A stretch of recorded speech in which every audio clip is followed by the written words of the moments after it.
दक्षिणे पार्श्वे अस्मिन् वर्तमाने व्यावहारिक प्रभवादि षष्ठी संवत्सराणां मध्ये श्री शोभकृन्नाम संवत्सरे दक्षिणायने वर्ष ऋतौ निज श्रावण मासे शुक्लपक्षे द्वितीयायां शुभतिथौ भृगुवासरयुक्तायां पूर्व फल्गुनी नक्षत्रयुक्तायां श्री विष्णुयोग श्री विष्णुकरण शुभयोग शुभकरण एवं गुण सकल विशेषण विशिष्टायां अस्यां द्वितीयायां शुभतिथौ श्री भगवतः श्री वासुदेवस्य दिव्याज्ञया प्रीत्यर्थम् अस्य देवदेवस्य भगवतो वासुदेवस्य श्री भूमिनीला गोदा पद्मावती नायिका समेत श्री श्रीनिवास स्वामी सन्निधौ अस्याः देवदेव्याः भगवत्याः श्री पद्मावती नायक्याः प्रीत्यर्थं राजराष्ट्राभिवृद्ध्यर्थं लोकक्षेमार्थं कल्याण उत्सवकर्मणि अस्य यजमानस्य गोत्रोद्भवस्य కళ్యాణోత్సవానికి సమర్పించుకున్న ఉభయదాతలు మీ గోత్రం పేరు నక్షత్రం మీ శ్రీమతి యొక్క పేరు నక్షత్రము రాశి మరియు మీ పిల్లల యొక్క పేరు నక్షత్రం రాశిని మనస్సులో స్మరించుకోవలసిందిగా కోరుచున్నాం. கல்யாணோத்சவத்துக்கு சமர்ப்பித்த உபயகாரர்கள் உங்கள் கோத்திரம் பேரு நட்சத்திரம், உங்கள் வீட்டில் அவங்களுடைய பேரு நட்சத்திரம் ராசி, குழந்தைகளுடைய பேரு நட்சத்திர ராசியை மனசில் நினைத்து கொள்ளும்படி கேட்டுக்கொள்கிறேன்.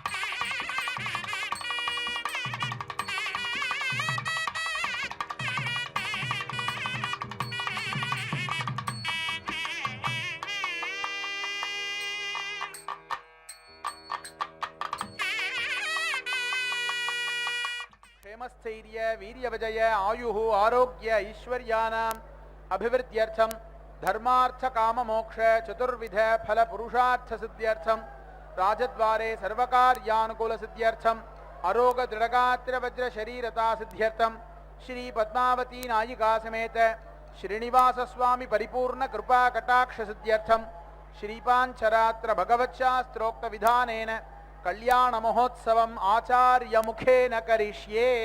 श्री पद्मावती प्रीयतां प्रीयतां भगवती पद्मावती.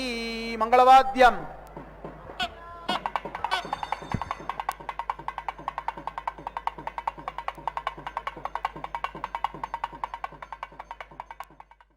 ओम श्री पद्मावतिये नमः. लक्ष्मीं क्षीरसमुद्रराजतनयां श्रीरंगधामेश्वरी दासीभूत समस्त देव वनिता லோகைக தீபாங்குராம்.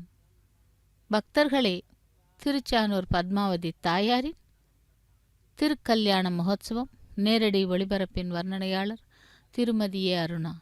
சங்கல்ப மந்திரங்களை தொடர்ந்து சேனா முதலி என்னும் விஸ்வக்சேனருக்கு ஆராதனை, அதைத் தொடர்ந்து சுத்தி புண்ணியாவச்சனம் நடைபெற உள்ளது. திருச்சானூர் கோவில் உள்ளே இருக்கும் மண்டபத்திலிருந்து கல்யாண உற்சவத்தை நேரடி ஒளிபரப்பில் சேவிக்க இருக்கிறோம். மங்கள வாத்தியங்கள் வேத மந்திரங்களுடன் ஆரம்பமாகும் திருக்கல்யாண மகோத்சவத்திலே விஸ்வக்சேன ஆராதனை சுத்தி புண்ணிய வச்சனத்தை சேவிக்க இருக்கிறோம். எம்பெருமான் மகாவிஷ்ணு மகாலட்சுமி இருவரும் வைகுண்டத்திலே இருக்கும் பொழுது வந்த பிருகு மகரிஷி அவர்கள் தன்னை மதிக்காமல் இருந்ததினால் கோபம் கொண்ட அந்த மகரிஷி பகவானுடைய வக்ஷஸ்தலத்தை எட்டி உதைக்கிறார். அந்த பிருகு மகரிஷியின் செயலுக்கு பின் வைகுண்டத்தை விட்டு செல்வது எந்த விதத்திலும் நியாயமில்லை என்று எவ்வளவோ அந்த ஸ்ரீஹரி எடுத்து கூறியும் லக்ஷ்மி தேவி பிடிவாதத்துடன் தீராத அவமானத்துடன் தன் நாதனான ஸ்ரீமன் நாராயணனுடைய பிரார்த்தனையை கூட சட்டை செய்யாமல் பூலோகத்திற்கு சென்று அங்கிருந்து அப்படியே கபில மகரிஷியின் உதவியுடன் பாதாள உலகிற்கு சென்று விட்டாள். மகாலட்சுமி வைகுண்டத்தை விட்டு சென்ற பிறகு வீட்டில் இல்லத்தரசி இல்லாத வீடு எப்படி இருக்குமோ அதுபோல்தான் வைகுண்டம் இருந்ததாம். லக்ஷ்மி இல்லாத வைகுண்டத்திலே ஸ்ரீ மகாவிஷ்ணுவின் நிலைமை மிகவும் துக்கமாக மாறிவிட்டது. ஒவ்வொரு நொடியும் அவருடைய மனதிலே நிராசை வெளிப்பட்டு ஏகாந்தமாக இருந்து விட்டார். தீவிரமான விரக தாபத்துடன் கவலைப்பட்டு கொண்டு விஷ்ணு பகவான் லக்ஷ்மி தேவியை தேடி கண்டுபிடித்து திரும்பவும் அழைத்து வர சங்கல்பம் செய்து கொண்டார். அவ்வளவுதான். லக்ஷ்மி லக்ஷ்மி என்று ஒரு வெறியுடன் கூறிக்கொண்டு வைகுண்டத்தை விட்டு லக்ஷ்மி தேவி நடந்து சென்று பூலோகத்திற்கு புறப்பட்டாராம். அவளுக்காக அத்தனை இடங்களிலும் தேடினார். தேடி தேடி கிடைக்காமல் மனம் சோர்ந்து விட்டார். ஆனாலும் அவளுடைய இருப்பிடம் கண்டுபிடிக்க முடியவில்லை. லக்ஷ்மி தேவி இல்லாமல் வைகுண்டம் திரும்பி சென்றால் நன்றாக இருக்காது என்று நினைத்தார். உண்மையில் லக்ஷ்மி தேவி இல்லாத வைகுண்டம் வேலைக்கு உதவாது என்று நினைத்தார். இப்படி பல பல விதங்களாக கவலைப்பட்டு திரும்ப திரும்ப தேடி தேடி இறுதியில் ஸ்ரீனிவாசன் பூவராக கஷேத்திரமான வெங்கடாதிரிக்கு வந்தார். விஷ்ணு பகவான் மீது கோபம் கொண்டு இருந்த அந்த மகாலட்சுமி ஸ்ரீவைகுண்டம் விட்டு நேராக பாதாள உலகிற்கு கபில மகரிஷியுடன் ஆசிரமத்திற்கு சென்று விட்டாள். அந்த மகரிஷி அவளை ஆதரவாக வரவேற்று தனியாக வாடும் அவளை தேற்றினார். அவளுக்கு எத்தனை காலம் இருக்க எண்ணினாளோ அத்தனை காலம் இருக்கவும் தவம் செய்து கொள்ளவும் அனுமதி கொடுத்தார் கபில மகரிஷி. இப்படி பாதாள உலகம் சேர்ந்த மகாலட்சுமி அமைதியாக தவம் செய்து கொண்டு தான் யாருக்கும் தெரியாமல் தனிமையில் இருந்தாள். இப்படி கொஞ்ச காலம் நடந்தது. அகஸ்தியாதி மகரிஷிகள் நிறைய பேர் பாதாள உலகிற்கு சென்று கபில மகரிஷியின் ஆசிரமத்திற்கு சென்று அங்கு தவம் செய்து கொண்டிருக்கும் லக்ஷ்மி தேவியை பார்த்து இவ்வாறு பிரார்த்தனை செய்தனர். தாயே ஜெகன்மாதா, சிவாலயமணி, யக்ஷாலயமணி, பத்மாவதி புரமணி, தக்ஷிண காசி என்று பிரசித்தி பெற்ற கரவீரபுரத்திலே அர்ச்சாமூர்த்தியாக எழுந்தருளி பக்தர்களை அனுகிரகிக்க வேண்டும். காசியை விட இந்த க்ஷேத்திரம் மிகவும் மகிமை வாய்ந்தது. காசியில் முக்தி மட்டும் கிடைக்கும், இங்கு கோரின கோரிக்கைகளுடன் முக்தி கூட கிடைக்கும் என்று கூறப்படுகிறது. அந்த மகரிஷிகளின் பிரார்த்தனையை ஏற்றுக்கொண்ட லக்ஷ்மி தேவி மகாலட்சுமி கரவீரபுரத்திலே அர்ச்சாவதாரமாக கேவலம் சில கலை அம்சங்களுடன் கொள்வதாக பக்தர்களை அனுகிரகித்து இருந்துவிட்டார் ஸ்ரீ மகாலட்சுமி. முன்பு பிரம்மா, கயன், லவணன், கொலவன் என்ற மூவரையும் தன் மானச புத்திரர்களாக சிருஷ்டி செய்தார். அவன் படைத்த நேரம் என்னவோ தெரியாது. ஆனால் அந்த மூவரும் ராட்சசர்களாக பிறவி எடுத்தனர். அந்த மூவரும் மகாசக்தி படைத்தவர்களே அல்லாமல் குரூரமானவர்களாகவும் மாறிவிட்டனர். இதில் கயாசூரன், லவணாசூரன் என்று ஸ்ரீ மகாவிஷ்ணு சம்ஹரித்தார். இன்னும் கொல்ஹாசுரன் மட்டும் மீந்திருந்தான். அப்படி மகாலட்சுமி கொல்ஹாபூரில் இருக்க இத்தனை விதமான கைங்கரியங்களும் நடந்தன. இதோ இப்பொழுது கல்யாண உற்சவத்திலே விஸ்வக்சேன் ஆராதனை சுத்தி புண்ணிய வாஜனத்தை செய்து கொண்டிருக்கிறார் அர்ச்சக சுவாமி. நாமும் சேவிக்கலாம். லக்ஷ்மி தேவியே நமோஸ்துதே, லக்ஷ்மி ரமண கோவிந்தா கோவிந்தா என்று தாயாரை சேவித்து கொள்ளுவோம். கொலவன் என்றான் பன்றிகளை வதைப்பவன் என்று பொருள். துஷ்டன் மகாவீரனான கொலகாசூரன் ஸ்ரீ மகாவிஷ்ணு மற்ற தேவர்களின் மீது பகையை வளர்த்து கொண்டான். இவர்களை எவ்விதமாக சாதிப்பது என்று ஆலோசனை செய்தான். என்ன இருந்தாலும் பிரம்மாவின் மானசபுத்திரன் அல்லவா, இவர்கள் அனைவரையும் தவத்தின் மூலமாக மட்டுமே சுலபமாக ஜெயிக்க முடியும் என்று நினைத்தான்.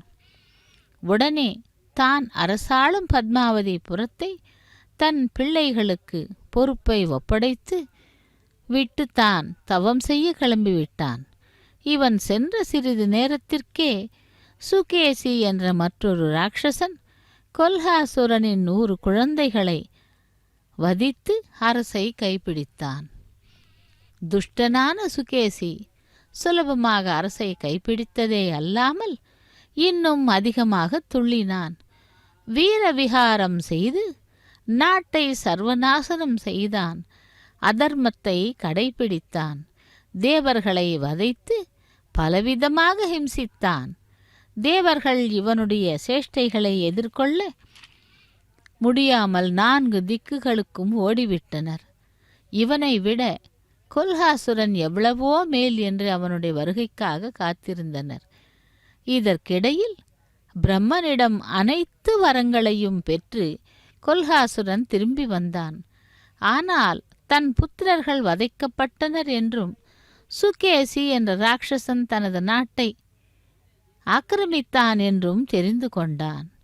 அப்படி அங்கே கொல்ஹாபுரத்திலே மகாலட்சுமியாகவும் திருச்சானூரிலே பத்மாவதி தாயாராகவும் கொலுவீற்றிருக்கும் அந்த தாயாருடைய திருக்கல்யாண மகோத்சவத்திலே விஸ்வக்சேன ஆராதனையை சுத்தி புண்ணிய வாஜனம் நடைபெற்று கொண்டிருக்கிறது. சேவிக்கலாம் ஸ்ரீனிவாசனையும் பத்மாவதி தாயாரையும். ஸ்ரீனிவாசனே வேங்கடவனே கோவிந்தா கோவிந்தா.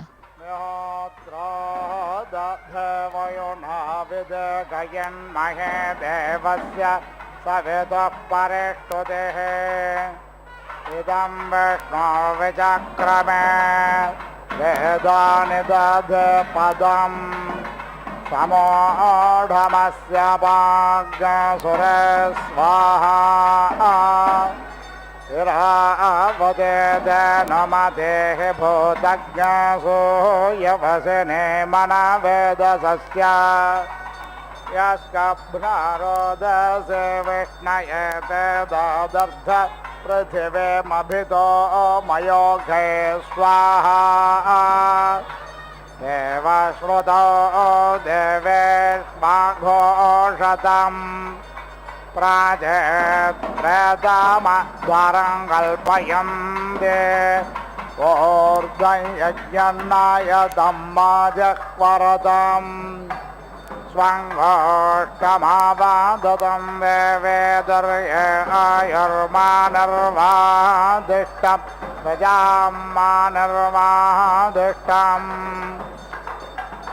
अत्र रमेधान् वर्ष्मन् पृथिव्याः विष्णोर्नुगं वीर्याणि प्रवोचं यः पार्थिवानि विममे रजाग्नसे यो अस्काभायदुत्तरग्नसधर्थं विचक्रमाण रेदोरोगाय विष्णवे त्वा दिवो वा विष्णु उत वा पृथिव्यामहो वा विष्णुरोरन्तरिक्षात् उभयहस्तावसो न प्रणस्व प्रयच्छ दक्षिणादोतसव्याद् विष्णवे त्वा प्रदद्विष्णस्तवते वीर्येण मृगो न भीमः कोचरोगिरिष्ठाः यस्योरिषु त्रिषु विक्रमाणेष्वधिक्षयन्ति भुवनानि विश्वाः विष्णोरराडमसि विष्णोस्तप्त्रेस्थ विष्णो शोरसि विष्णोर्ध्रुवसि वैष्णवमसि विष्णवे त्वा देवस्य त्वा सवितुः प्रसवेश्विनोर्बाहुभ्यां वोष्णोहस्ताभ्याम्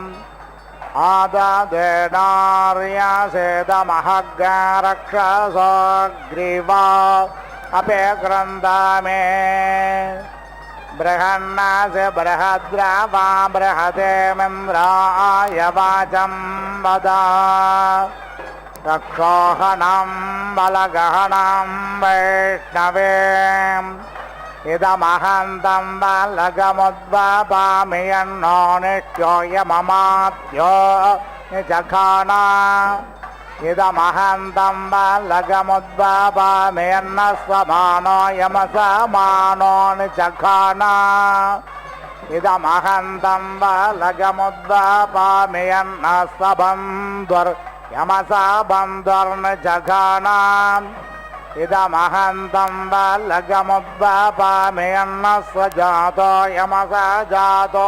निचखानोत्कृत्याङ्के रामे स्वरालसि सपत्नः सत्ररालस्यभिमादिः जनरालसि रक्षोः सर्वरालस्य मित्रः रक्षोहणो बलगहन प्रोक्षामि वैष्णवान् रक्षोहणो बलगहनो वानयामि वैष्णवान् रक्षोहणो बलगहनो वस्त्रणामि वैष्णवान् रक्षोहणो बलगहना उपदधामि वैष्णवे रक्षोहणो बलगहनो पर्योहामि वैष्णवे वैष्णवमसि वैष्णवास्था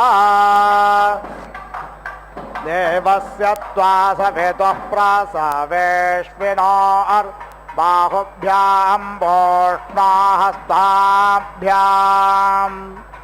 आददेनार्यसेदमहग्रक्षसो ग्रीवा अपे क्रन्दामे यवोऽसि यवयास्मद्वेषो यवयारातेः दिवे त्वान्तरिक्षाय त्वा पृथिव्यै त्वा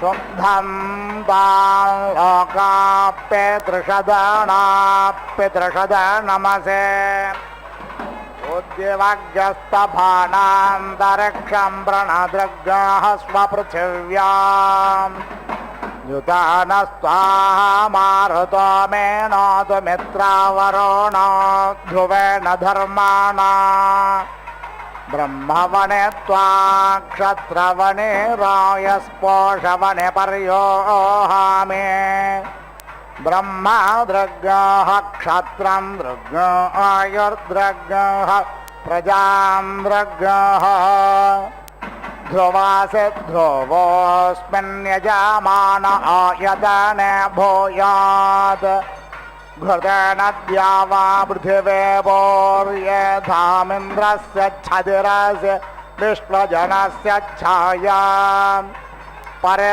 त्वा गिर्वणो गिरा इमा भवन्तु विश्वतः वृद्धाय मनोवृद्धायो जुष्टाः भवन्तु जुष्टायः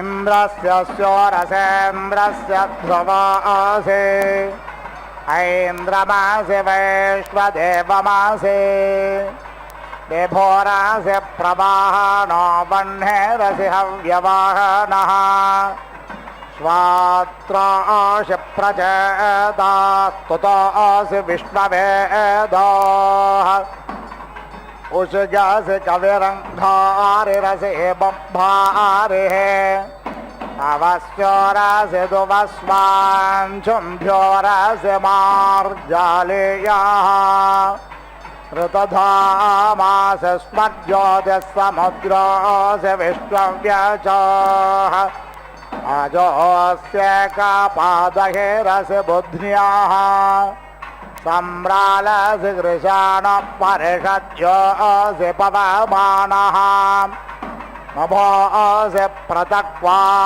मृष्टोऽसि हव्यसोदनः समोऽस्योऽसि विश्ववेदा पूर्णातिरुद्धस्य प्रतिष्ठा अग्नयः सगरस्तसगरेण नाम्ना रौद्रेणानेकेन पातमाग्नयप्य प्रथमाग्नयो नमो वस्त्वमाहिज्ञसिष्टा ज्योतिरसि विश्वरूपं विश्वेषां देवानाग् समित त्वज्ञसोमतनो कृद्भ्यो द्वेषोऽभ्योऽन्यकृतेभ्यः मुरुयन्तासि वरो स्वाहा युषाणो अप्तुराज्यस्य वेद स्वाहा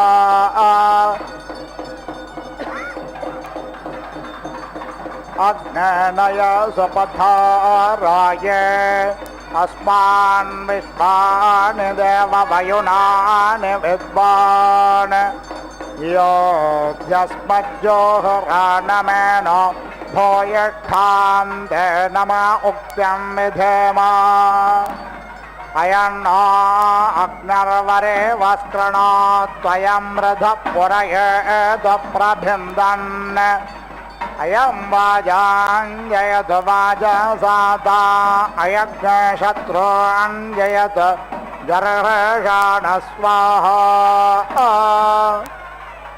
पुरविष्णो विक्रामस्वरोक्षयायनस्कृधि घृतं घृतयोनेऽपि बप्रप्रायज्ञपादिन्द्र स्वाहा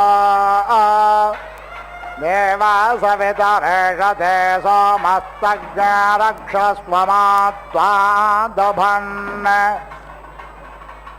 एतत्त्वं देव सोमदेवो देवाम् उपागाः इदमहं मानुष्यान् सहरायस्पोषेण स्वाहा निर्वरुणस्य पाशान्मुच्चे अग्नेः व्रतपास्ते व्रतपोः यातवातनोर्मय्यभो देशा सा त्वयि या मम तनो त्वय्यभो दियज्ञसामये यथा यथन्नो व्रतपते व्रतान्यनो मे वीक्षां वीक्षापतिरमग्रस्तानो तपस्पतिः उर्विष्णो विक्रामस्वरोक्षयायनस्कृधि घृतं घृतयोनेऽपि बप्रप्रायज्ञपादिन्द्र स्वाहा अत्यन्यां अगान्नान्यां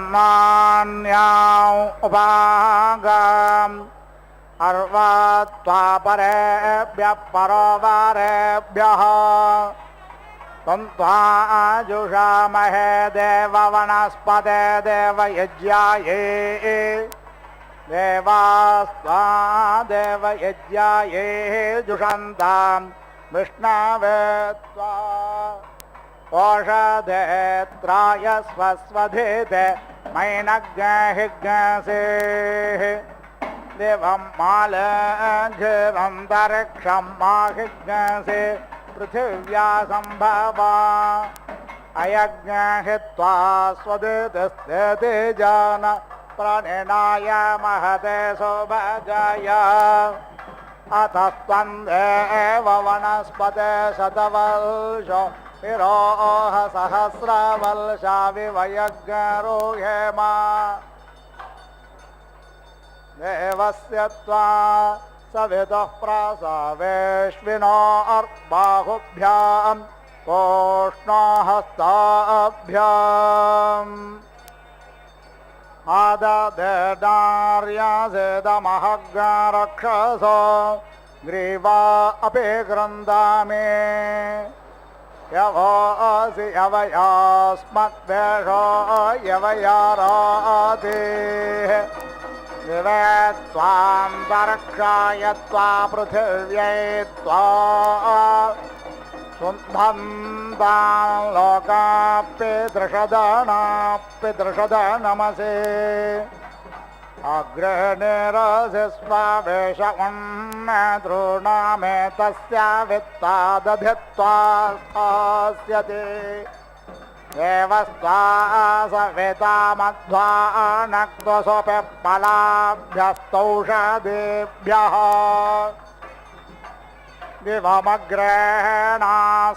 आन्तरिक्षं मध्येन प्रापृथिवीमुपरेण दृग्हे याते धामान्युष्मसि गमध्ये यत्र गावो भोरे शृङ्गा अयासाः अत्राहैतदोरुगायस्य विष्णोः परमं पदमवाभारि भोरे ब्रह्मवणे त्वा क्षत्रवणे रायस्पोषवणे पर्योगामे ब्रह्माद्रगः क्षत्रं दृग आयुर्दृगः प्रजान् दृगः विष्णोः कर्माणि पश्यत यतो व्रतानि पस्पशे इन्द्रस्य युज्यः सखा तद्विष्णोः परमं पदं सदा पश्यन्ति सूरयः दिवे एव चक्षुरादतं परिवीरसि परे त्वा देवेर्विशो व्ययन्तां परे मयि यजमानरायो मनुष्याः दिवसोनुरस्येषते पृथिव्यां पक आरण्यस्ते पशुः पावेरस्युपादेवान् देवेर्विषप्रागुरुषुजो मह्नेतमान् देवस्पष्टर्वसोरमहव्यादे स्वदन्ताम् देवदेरमध्वमस्मिन् योना अस्मिन् गोष्ठेऽस्मिन् क्षयेऽस्मिन् लोके इहैवस्ते त्वमापागत सज्ञाहितासे विश्वरोऽप्योर्जामावेशगौपत्येन उपत्वाग्ने दिवे दिवे दोषावस्तर्धिया वयं नमो भरन्दयेमसि राजन्दमध्वराणां गोपामृतस्य देवीं वर्धमानज्ञस्वेदमे स नः पितेवासो न वेग्ने सोपायनो भव स च स्वानस्वस्तये अग्ने त्वन्नो अन्दाम उतत्राता शिव भावावरोध्यः वसोरग्निर्वसोश्रवा अच्छा नक्षिद्युमत्तामग्न रयिन्दः तन्त्वाशोचिष्ठदे दिवस्सुम्नाय नो न मे महे सखिभ्यः देवस्य त्वा सवितुः प्रसवेश्विनोर्बाहुभ्यां वोष्णहस्ताभ्याम्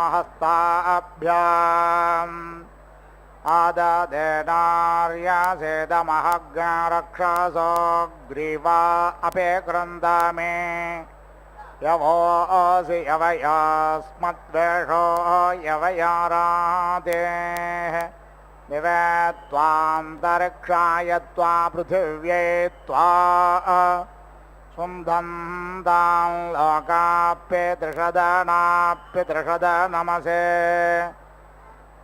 अग्रेणेरसि स्वावेश उन्मद्रूणामेतस्य वित्तादधित्वा स्थास्यते देवस्त्वा सविता मध्वा नक्तोऽसुपिप्पलाभ्यस्तोषादेभ्यः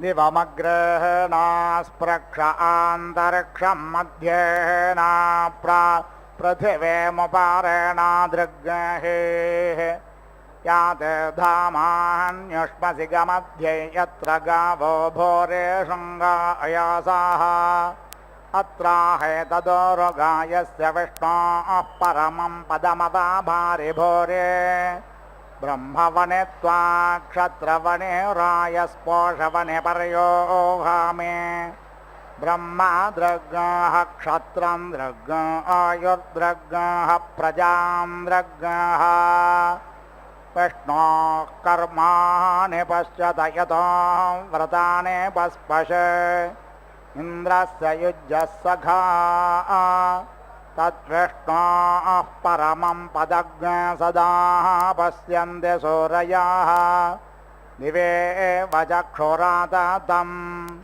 परिवीरसि परे त्वा देवेर्विशो व्ययन्ताम् परे मै यजमानग्रायो मनुष्याणां दिवस्सोनुरशेषते पृथिव्यां लोक आरण्यस्ते पशुः उपावेरस्वपादेवान् देवेर्विषप्रागो ऋषिजो वह्नेदमान् देवत्वष्टर्वसोरमहव्याधे स्वदन्ताम् देवदेरमध्वमस्मिन् योना अस्मिन् गोष्ठेऽस्मिन् क्षयेऽस्मिन् लोके इहैवस्ते तोमापागता सज्ञहिता से विश्वरूप्योर्जामावेश गौपत्येनाम् उपत्वाग्ने दिवे दिवे दोषाः वस्तर्धिया वयं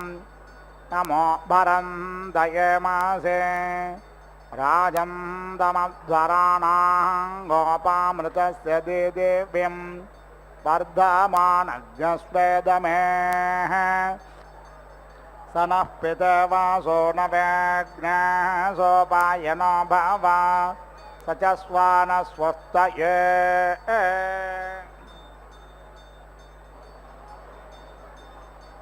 परिवीरसि परे त्वा देवेर्विशो व्ययन्ताम् परे मै यजमानग्रायो मनुष्याणां दिवस्सोनुरस्येषते पृथिव्या लोक आरण्यस्ते पशुः उपावेरस्वपादेवान् देवेर्विषप्रागो ऋषिजो वह्नेदमान् एव त्वष्टर्वसोरमहव्याधे स्वदन्ताम् देवदेरमध्वं बृहस्पते धारया वसूनि ऋतस्य त्वा देवः विप्पाशेः न प्रतिमुञ्चामि दर्शान्मानुषः देवस्य त्वा सवितुः प्रासावेश्विनोर्बाहुभ्यां पोष्णहस्ताभ्याम् अग्निशोमाभ्यां त्वाजुष्टं प्रोक्षामि अपां पेरुरस्यापो देवे सदन्तो तञ्चित्सद्देव हविः सन्ते प्राणो वाते न गच्छताग्समङ्गानि यजत्रैः संयजमान आशिषा देवस्य त्वा सवितुः प्रासावेश्विनोर्बाहुभ्यां पोष्णहस्ताभ्याम् अग्निशोमाभ्यां त्वाजुष्टन्नयो नज्मि अभ्यस्तौषधेभ्यः प्रोक्षाम्यन त्वा मातामन्यतामनो पिता नु भ्राता सगर्भ्यो नु सघासयोऽध्यः सा देवी देवमच्छेहेन्द्राय सोमम् रुद्रस्त्वा वर्तयतु स्वस्ति सोमा सघा पुनरेहि स्वस्य दितिरस्यादित्यासे रुद्रासे चन्द्रासे बृहस्पतिष्त्वा सुम्नेरं नातु रुद्रो वसुभिराचके आदित्यास्त्वामूर्धन्नाजे घर्मिदे वयजाने पृथिव्याः इलायास्पदमासे घृतवत्स्वाहा अस्मे रामस्वास्मे ते बन्धोः ते रायो अस्मे रायाः मा वयज्ञरायस्पोषे न वियोष्मतो रायाः समघ्य देव्या धिया सन्दक्षेणयोरुचक्षसा माम आयुः प्रमोषेर्मो अहं तव वीरान् वेदयतव देवि सन्दृशि देवस्य त्वा सवितुः प्रासावेश्विनोर्बाहुभ्यां पोष्णहस्ताभ्याम्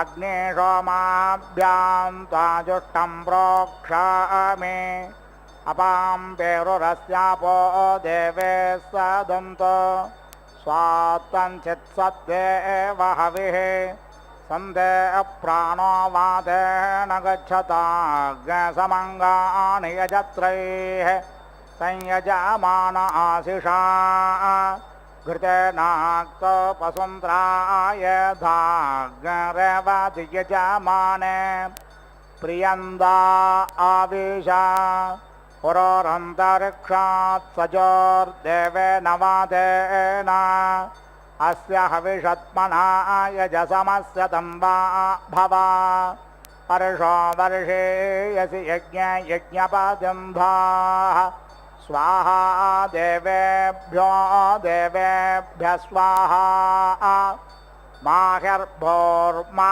प्रदागः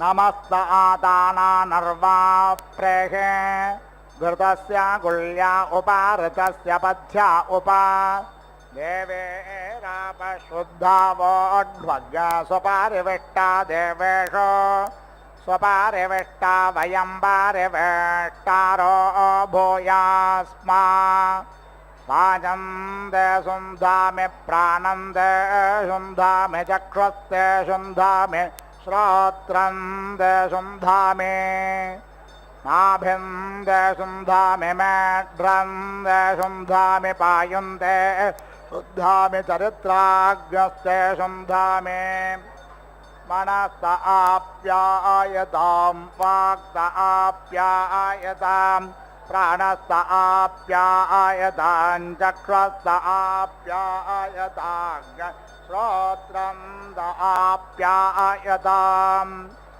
यत्ते क्रोरं यदा स्थितं तत्त आप्यायतां तत्ते नित्यायतां तत्ते शुद्ध्यतो समहोभ्यः ओषधेत्राय स्वस्वधेते मैनग्हिग्सेः रक्षसां भागोऽसि निरस्तग् रक्षाः इदमहग् रक्षोऽभितिष्ठामिदमहग् रक्षो बाधे इदमहग् रक्षोः दमं दमो नयामि घृतेन द्यावा पृथिवी प्रोन्वासां वायो वेस्तोकानां योषाणो अग्निराज्यस्य वेद स्वाहा स्वाहा कृते ऊर्ध्वनाभसं मारुतं गच्छतं सन्ते मनो मनसा सम्प्राणः प्राणेन गच्छताम् वेळस्यग्निष्वाश्रेणा त्वापस्त्वा समारिणन् पातस्य त्वाद्राज्येः पोष्णोरग्निह्या ओष्मणो व्यधिषते प्रयोदन्वेषाः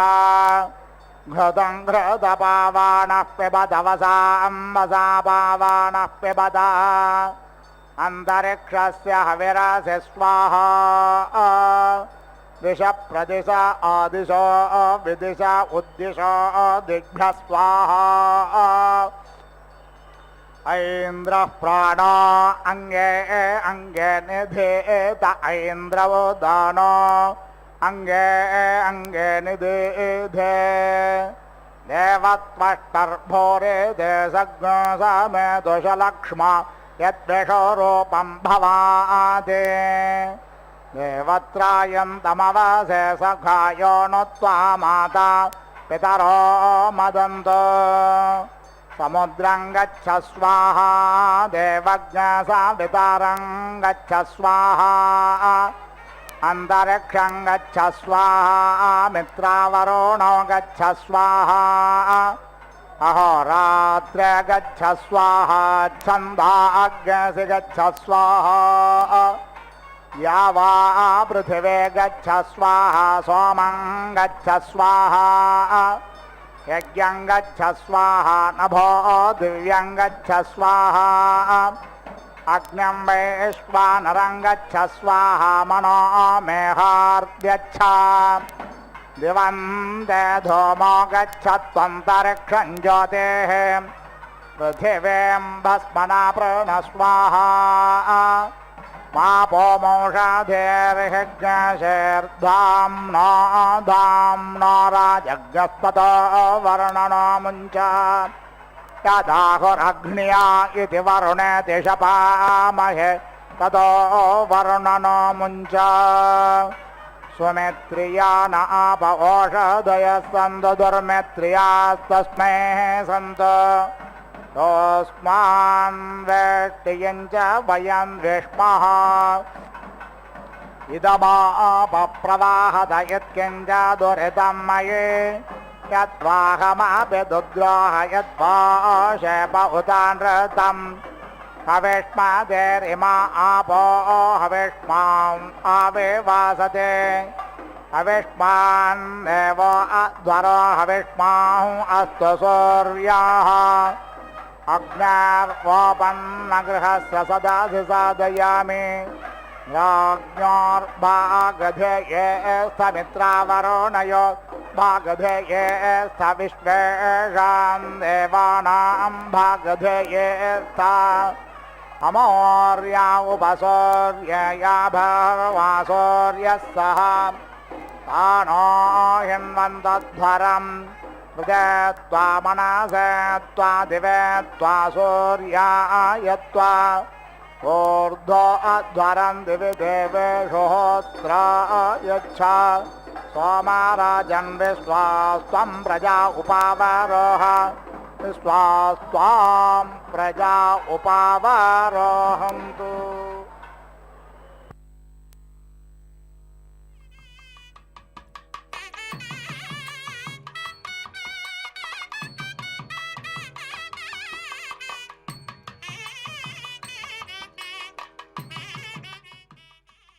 ஓம் ஸ்ரீ மகாலட்சுமி நமஹ.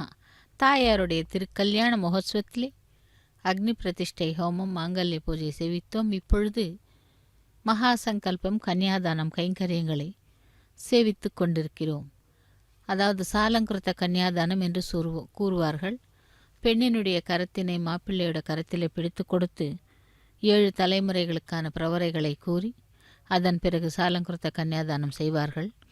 இதனால் 21 தலைமுறைகள் செழிக்கும் என்றும் கூறப்படுகிறது.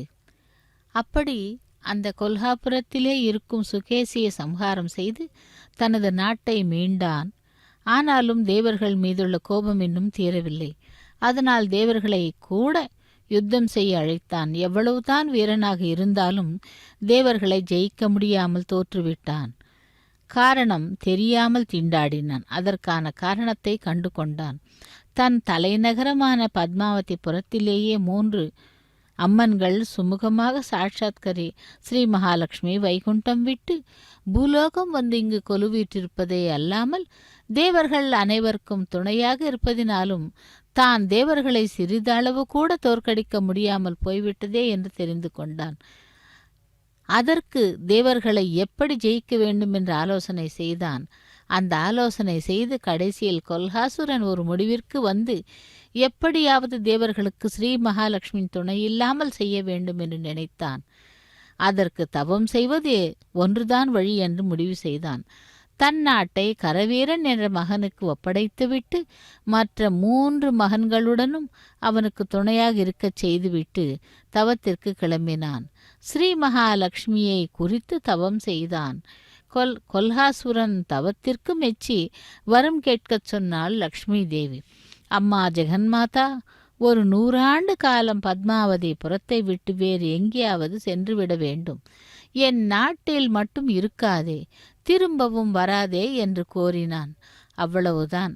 ஸ்ரீ மகாலட்சுமி கொல்ஹாப்பூரை விட்டு வெளியேறிவிட்டாள். கொல்ஹாசுரன் பிரம்மனிடம் கேட்ட வரத்தின்படி 4 மகன்களை பெற்றான் அல்லவா?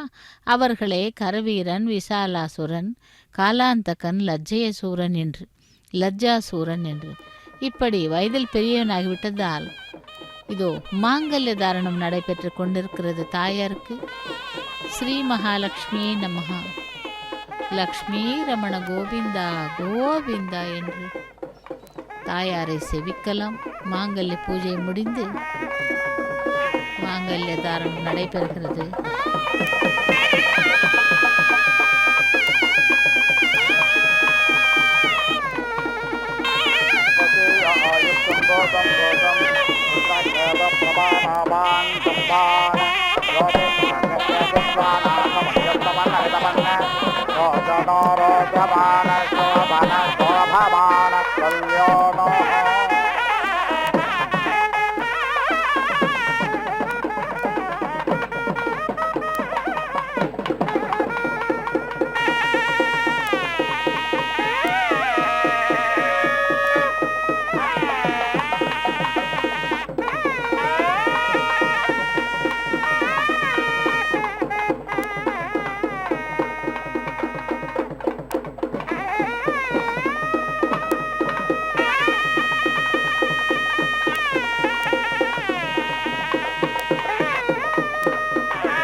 हविष्मदेरिमा आपो हविष्मां आवे वासते हविष्माहं देवो अध्वरो हविष्माहं अस्तु सूर्याः अग्नेर्वपन्नग्रहस्य सदा साधयामि इन्द्राग्न्योर्भागधेये स्थमित्रावरुणयोर्भागधेये स्थविश्वेश देवानां भागधेये स्थाम् अमौर्या उपसौर्ययाभर्वासौर्यः सह तानो हिन्वन्तस्वरम् उदयत्वा मनसे त्वा दिवे त्वा सौर्याय त्वाम् ऊर्ध्व अध्वरन् दिवि देवेशहोत्राय च सोमराजन् विश्वास्त्वं प्रजा उपावरोह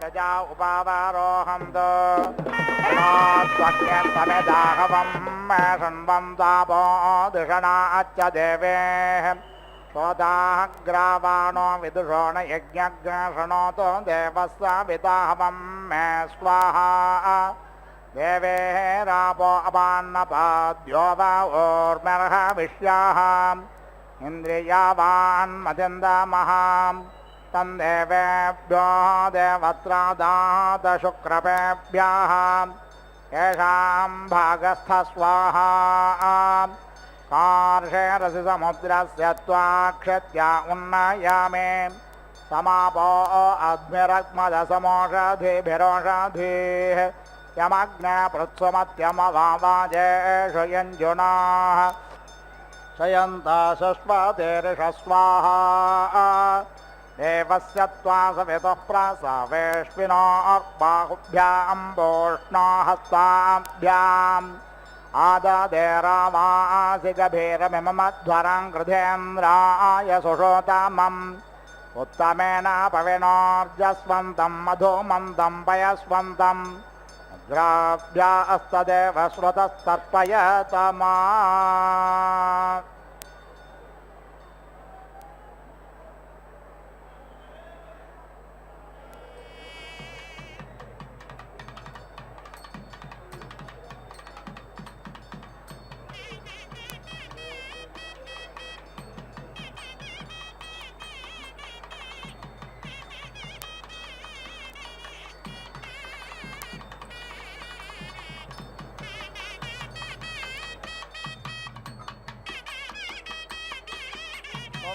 नाहुतिमुत्तमाञ्जहते सर्वं वै पूर्णाहुतिः सर्वमेवाप्नोति अथो इयं वै पूर्णाहुतिः अस्यामेव प्रतिष्ठति ॐ नारायणाय विद्महे वासुदेवाय धीमहि तन्नो विष्णु प्रचोदयात् स्वाहा ॐ महादेव्यै च विद्महे विष्णुपत्न्यै च धीमहि तन्नो लक्ष्मी प्रचोदयात् स्वाहा वासुदेवाय